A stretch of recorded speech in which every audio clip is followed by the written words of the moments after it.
Posible kayang arestuhin din ni Trump si Marcos? Nako, yan ang ating pag-uusapan ngayong araw na ito. Kasi alam mo, itong bigyan ko lang kayo ng background, yung Venezuelan president, inaresto ho ng Amerika. Sa madaling salita, nasa ibang bansa, imagine niyo na lang, yung presidente ng ibang bansa, inaresto ni Trump. Hinuli sa sarili niyang lungga. Saka nakakita ng gayon, Panoorin nyo itong video na ito kung posible ba na sa bandang tagal-tagal arestuhin po ni Trump si BBM. Kasi alamin muna natin, ano ba ang dahilan kung bakit inaresto ni BBM, ni Trump si Venezuela president, Tingnan natin. Alam mo kasi itong pag-aresto na ito talagang nagkaroon ng matinding trigger sa buong mundo. Bakit? Kasi syempre isa kang sovereign state with its own laws, with its own military, with its own police, and yet naaresto ka mismo sa loob ng kanila pong bansa. Ito ho kasing presidente nila na si Nicolas Maduro. Ito po ay presidente na since 2013. Imaginein mo, 2013, 2026 inaresto siya. Ibig sabihin 13 years. 13 years siyang namamayagpag. Could you just imagine the power that this person has, 'di ba? During the time na he was arrested. Ito nga lang pangulo natin Ewan ko kung panggulo. Yung pangulo natin sobrang inabuso na ang kapangyarihan. As in kinontrol ang legislative branch, maging siguro ilang judicial part, 'di ba? Kasi tandaan ninyo, kahit pa tayo ay three branches of the government, merong impluwensya ang head of state o yung executive, which is the president. Marami nagsasabi na talagang inaabuso at ginagamit na ng presidente ang kanyang kapangyarihan at pagmanipula sa mga ibang branches ng ating gobyerno to the point na sobrang kapangyarihan niya, kontrolado niya lahat. Although I'm still hoping that yung ating judicial ay hindi kontrolado ni Marcos, pero may mga nagsasabing ito'y kontrolado daw. Hindi ako naniniwala. Pero may mga nagsasabing kontrolado na rin ni Marcos dahil sa tindi nga naman ng pera, alam naman natin ang tinding insertion ng nangyari ng mga nakaraang di ba?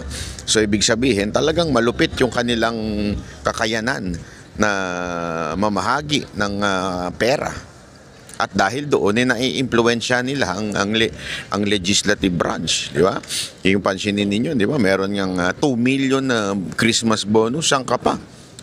Kung ikaw ang congressman, papalag ka ba sa presidenteng nagbigay sa iyo at naglagay sa iyo ng allotment na 2 million tuwing Christmas, tuwing Undas, at kung ano-ano pang holiday. Every holiday, anak ng tutsang kalabaw, every holiday meron silang pa 2 million aside from the monthly.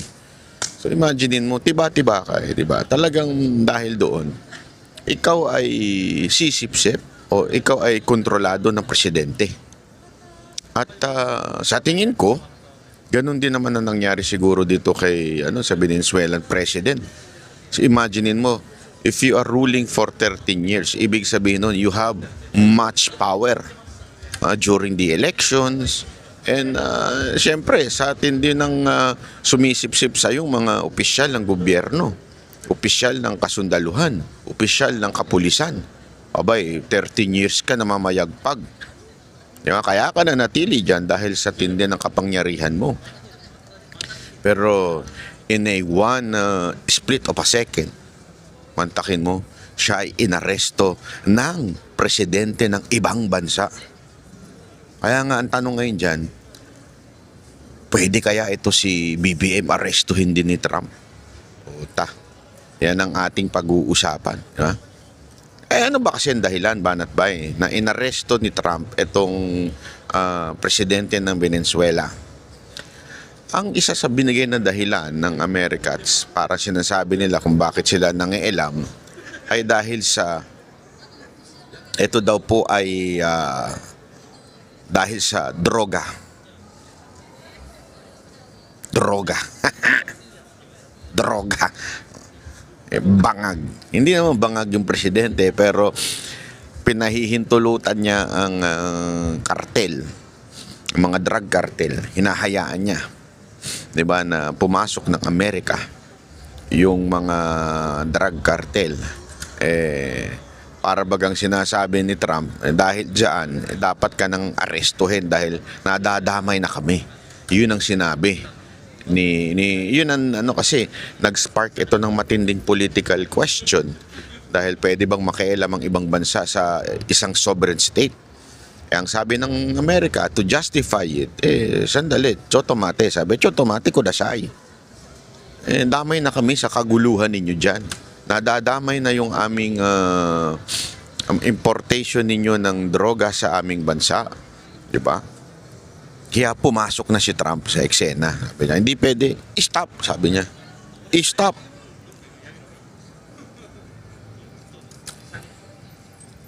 Malayo man ang Pilipinas para tayo ang mag-import ng droga sa Amerika. Ang tanong ngayon ay, sa tingin nyo ba ay dahil sa pagiging di umano, according to his sister na si Amy Marcos, ay bangag ang ating presidente. Bangag ang ating presidente, sabi ng kanyang kapatid. Sa tingin nyo ba ay hindi na makikialam ang presidente ng Amerika? Marami kasi nagsasabi, malamang hindi kasi nakikinabang ang Amerika. Sip-sip si Marcos sa Amerika. As in, mihigop ng utot ang ating presidente sa presidente ng Amerika. Kaya kita ninyo, kahit anong command, kahit anong sabihin, uto-utong sumusunod sa Amerika. Naging tuta na ng Amerika itong si Marcos. Kaya imposible na arestuhin ni Trump dahil nakikinabang daw si Trump sa pamamahala ni BBM. Dahil siyempre alam naman natin, kahit tarantaduhin na ng Marcos government ang ibang bansa, basta wag lang ang Amerika. Kasi nga alam natin na sa kasaysayan, yung kanyang ama, kaya naman napatalsik, aside from the quote-unquote people power ko, no? Alam naman ng lahat, kung hindi nangialam ang Amerika, kung hindi kinuha ng Amerika si Marcos Sr., hindi maaalis sa pwesto yun. Actually, kung maaalala nyo, di ba, dati, bago ako maging anti-IME na rin, naimbitahan pa tayo noon sa nag-perform sa Ilocos. Inimbitahan tayo ni Senator Amy noon, governor pa siya that time. At nung nagkikwentuhan na kami, isa yan sa mga natanong ko. What really happened during the quote-unquote Paway incident? Tama pala yung kwento ng iba. Sinabi niya mismo ito sa akin, ang talagang alam namin, Paway kami dadalhin, hindi sa Hawaii. Pero ang alam din nila, Amerika ang nagdala sa kanila. Kaya idiniretso sila sa Hawaii. So, ibig sabihin, there is an intervention of the American government at that time para matanggal sa pagka-presidente itong si Marcos Sr. Kaya ngayon, alam na alam ni BBM kung kanino sisip-sip. At si BBM ay sumipsip ng todo dito kay Trump at saka sa administrasyon ng Amerika. Kasi nga, alam naman na pagka siya po ay magloko-loko, hindi siya matatanggal kung sip-sip at humihigop ng utot ng presidente ng Amerika itong si BBM. Pero ako I have this somehow faith and believe that si Trump ay kahit papaano ay makadiyos at makatao. I do not know. Kapon nga, isang araw, meron akong nakausap na mga Amerikano dito. Alam nyo kasi dito sa Japan, ano dito kuwela dito maganda kahit ibang lahi, kunwari nagiinuman kayo, aba, pwede kayong makipag-usap, makipagkwentuhan na wala pong walang alam mo yun, walang problema. Basta hindi ka lang violente. Kasi sa atin, hindi mo pwedeng gawin yun. Makipag-usap ka doon sa kabilang table. Aba, away ang abutin mo, bugbugang kayo niyan. Dito pwede yan, cool. Nung umiinom po ako one time, kami na po ni Bojo. Oy, shout out kay Bojo, panoorin nyo YouTube niyan, ha, kay Bojo. Nung nanonood po ako nag-uusap po kami ni Bojo dito sa Kabukicho Tower, doon sa mga izakaya doon. Meron kami nakatabing mga foreigner, mga Amerikano. Sobrang tabi na siya. Tumabi sa amin malapit. Ewan ko kung kursunada ako. Mga to, kursunada si Bojo. Pero hindi naman mga bayot. Nung kikwentuhan, alam mo, syempre, na-intriga ako sa kwentuhan nila. Hanggang yung isa pala military. At galit na galit siya sa China. Alam mo naman tayo, nakibat-in na rin tayo sa kwentuhan ng politika. So, and sabi ko sa kanya, tinanong ko sa kanila, how do you see Trump as a president?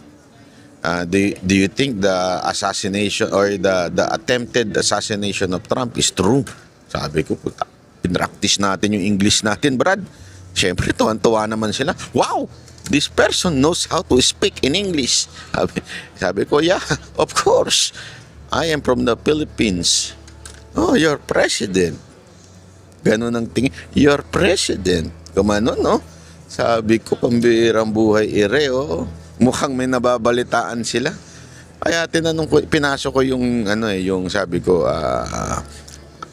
what do you think of the policies of Trump? Kasi 'di ba may mga announcements si Trump, mga polisiya niya. May ina-announce siya tungkol sa mga immigrants kasi issue ngayon yan issue yan sa buong mundo, yung nangyari sa Australia, yung nangyari during the New Year celebration in Paris, France, yung kaguluhan sa Amsterdam, may kaguluhan din. At isa nga yan sa big issue ngayon dito sa Japan, yung kaguluhan. Dahil nga na parang, alam mo na, may mga ibang lahi. At ayoko i-pinpoint yung, pero may ibang mga lahi dito na nanggugulo na hindi, alam mo yan, hindi sila nakikiayon sa pamamalakad o kultura ng Hapon. Pag-usapan natin yan, maya-maya. Hindi kasi alam mo, importante yan Ako bilang, I think, 10 years na ako nagpupunta dito sa Japan for Christmas and New Year. Nakikita ko yung changes. Nakikita ko yung dami ng foreigner, yung gaijin, tinatawag nila. Although, there are good and there are bad na nangyayari. Halimbawa, dati kasi talagang napakahirap pumasok sa ibang mga restaurant na for Japanese only. Meron sila kasing ganong attitude One, it's not because they're racist. Akala ko nung una because they're racist. No. Ayaw nila magpapasok because they cannot speak well in English and they don't want to be misunderstood o misunderstand, whichever you like. Alam mo yun, hindi kasi sila, parang ganito Ang prinsipyo kasi ng Hapon ay hindi makasagabal. Hindi makaperwisyo. Yan ang kanilang So any conflict, ayaw nila nun. So kaya sila hindi tumatanggap ng foreigner because hindi maiintindihan yung system ng kanilang bar o ano bang tawag mo diyan. Whether that is a bar just for drinking kasi meron silang halimbawa may mga patong sila na 350 kasi para hindi tambayan. O kaya naman minsan 1,000, depende yan sa bar kung anong klase. O minsan naman 3,000 o minsan 10,000, depende sa bar. Okay? Ngayon, kung minsan kasi mga foreigner nagrereklamo sa ganon, lalo na yung actually mga puti ang mahilig magreklamo sa ganyan yung cover charge. Kaya sa kanila ayaw nila ng foreigner. Yun ang dahilan, not because of racist. Kasi hindi lang magkakaintindihan sa sistema. Tapos hindi ka pwedeng tumambay, unlike yung iba. Bawat, isa lang ang alak, tinambayan mo na buong araw, buong gabi. Di ba? Dito, bawal yung ganun. Kailangan talaga umorder ka. Kung hindi ka man order, magkakaroon ka talaga ng charge. And because of that, nagkaroon na ng issue sa mga sa mga foreigners. So hindi sila nagpapapasok. But as the time goes by, nung tumatagal na, etong mga Japanese naka-adapt na rin. Somehow yung iba sa kanila natuto na rin mag-English. Kaya natatanggap na ngayon ng gaijin o yung foreigner. Ang foreigner means, yung gaijin means foreigner. So napapasok na nila, pinapayagan na nila. Yun yung good part. Ang bad part, itong ilang mga foreigner na binababoy ang kultura nitong mga Hapon. Binababoy ang ng itsura ng Japan. Halimbawa, yung maingay. Ayaw na ayaw nila niyan. Yung nakakaistorbo. Alam mo pa ba naman, minsan yung mga foreigner, minsan pamilya, biglang titigil habang naglalakad. Syempre, sa sobrang dami ng Hapon na naglalakad, madidistract yung flow ng traffic ng mga taong naglalakad. Medyo nabibwisit sila sa ganun. Tapos yung uupo sa kalsada, yung mga ganong klaseng style, ayaw nila nun. Nabibwisit sila dun. Ayaw nila ng mga ganong klaseng pangyayari. Kaya din, nagkaroon din ngayon ng bagong Prime Minister itong Japan na medyo in-stop particular yung mga isa sa issue dito yung in-stop nila yung pagpasok ng mga Chinese immigrant. Kasi punong-puno na ng Chinese immigrant dito. Kahit nga, sabi nga doon sa isang news, buong building na occupy na nila. Sa kanila, hindi ganun yun Tapos meron din silang, ayaw man nila sabihin, pero may isa silang relihiyon, hindi ko na rin sasabihin, na medyo pinipigilan nilang pumasok. Bakit? Kasi nag-iingay, nagpe-pray sa kalsada. Bawal talaga dito yun, mag-ingay. So, yun yung mga bagay na nagiging problema. Ako, as a foreigner, apektado. Kaya nga sana ako, nakikiusap ako sa mga foreigner na pupunta dito. Although tayo mga Pilipino, we can adapt. Tayo mga Pilipino, sanay tayo dyan yung mag-adapt sa kultura ng iba. Itong mga hindi ho nag-a-adapt. Yeah, sure, you can use it. Tinala, maganda ka. Hindi, sinampal kita. Joke lang. Kayo naman. Sumimas yan ako dun Hindi. Anyway, yun na nga, di ba? Ngayon, dahil sa mga nangyayaring ganito, yung pagkocross ng border sa iba't ibang bansa, isa yan sa mga sinabi ni Trump. At kaya nga nung tinanong ko yung mga Amerikano nung kausap ko, at gusto nila yung mga ganong patakaran ni Trump. And si Trump, very concerned daw siya sa humanity, safety ng kanyang bansa, sa kanyang, kasi siya I remember, medyo ito si Trump, medyo Christian to. Hindi ko alam kung talagang devoted Christian siya, pero yung kanyang prinsipyo, pang Christian talaga So, sabi niya nga, di ba, nung dati, tinanggal nung isang presidente yung mga religion o yung cross sa kanilang school. Si Trump, binalik niya lahat yan. Kasi nga gusto niya ibalik yung morality sa bansa niya. And that is good. As a matter of fact, there is some churches are now declaring American revival sa kanilang bansa. Going back to the scripture, yan ang nangyayari ngayon sa bansa ng Amerika. Because dapat natin maintindihan, this is all about saving the nation of America. And one of the reason, at mismong nakita ko nga doon sa isang interview, ay gusto nilang i-protect yung ibang mga bansa tulad na rin ng Taiwan, di ba? Yan yun, kaya nga nagkaka-conflict sila sa China. Yan yung kanilang parang advocacy. Ang tanong na lang talaga dito, tayo kayang Pilipinas, poprotektahan ni Trump from destruction. Yan ang ating ilagay siguro sa comment. Maybe we can we can share this video to our American friends. If you're really concerned on humanity, please save our country from our president. Our country is doomed for corruption and drug addiction. And the crime rate is going up, as well as unemployment is going up. The Filipinos are now in real chaos. I hope that the President of America would consider helping us. I don't know how. Maybe you can convince your friend, BBM, our president, to stop whatever he is doing. Again, it is not I who said that. It is his sister that we have a drug addict president. Imagine it. Breakfast is like that. Trump, can you see that?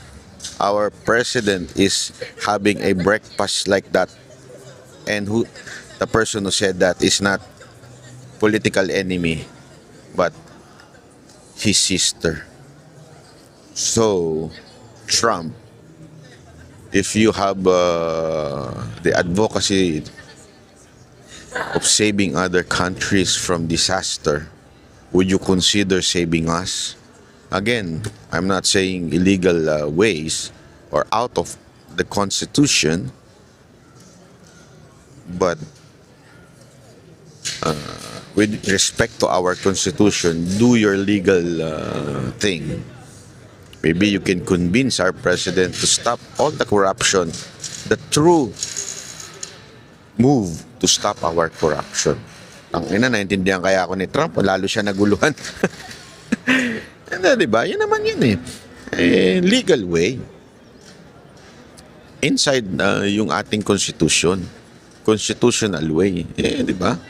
Convince the president to just resign. Convince the president, to convince the president to change for the better. Or if not, just resign. Diba? As simple as that. I hope the American government would hear us. Pero syempre, kung nakikinabang sila, baka malamang sa malamang hindi sila gagalaw. Kaya lang, alam mo, yung ginawa nila sa Venezuela, it's really something. Kasi yung iba tinatawag itong extrajudicial eh. Sabihin, beyond laws.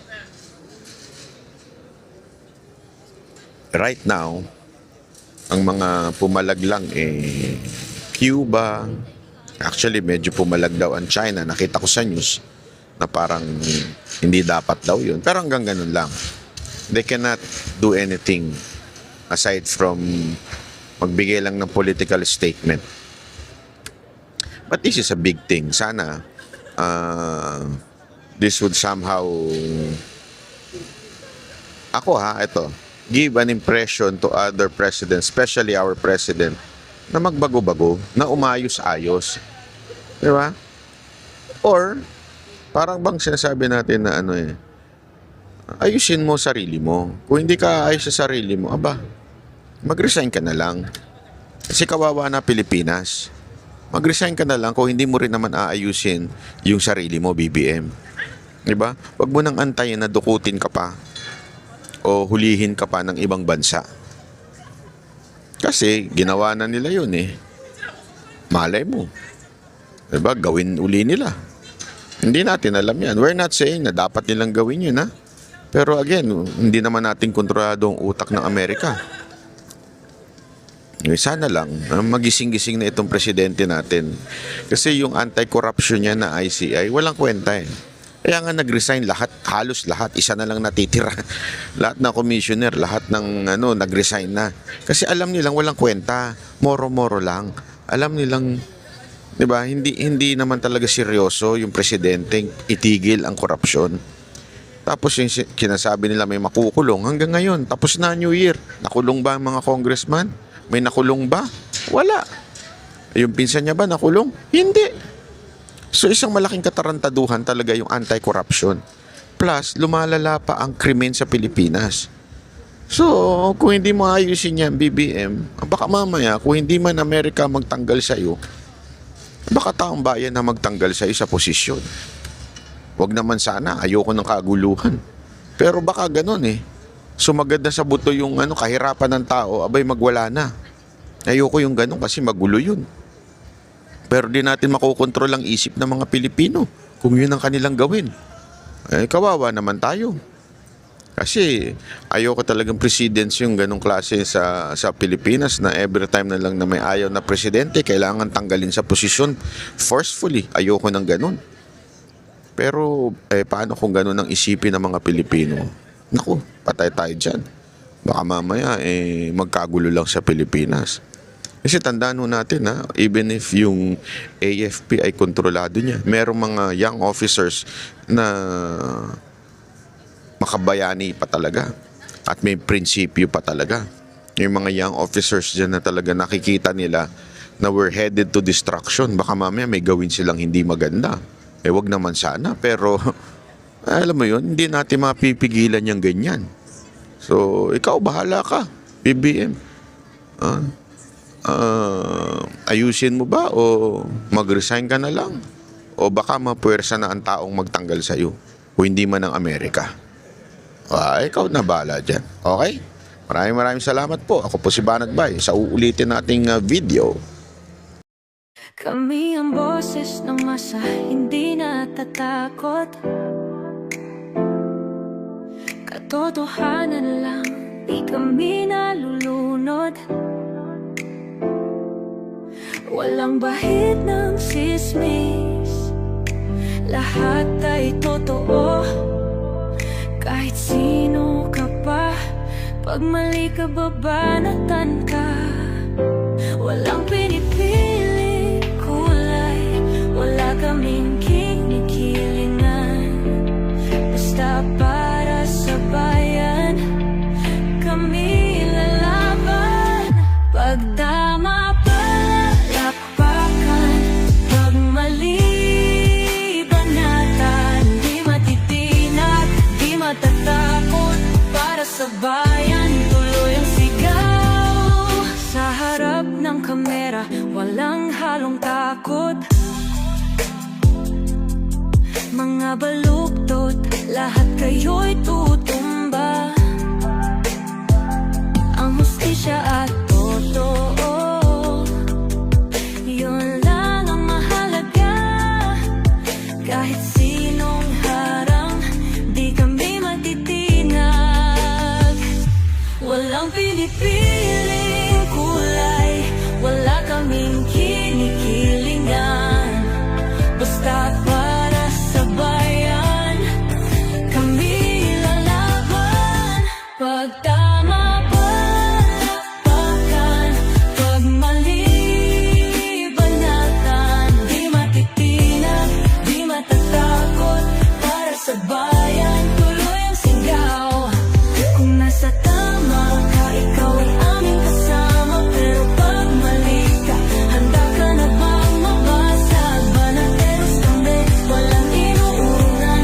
Dahil bayan muna, bago ang sarili.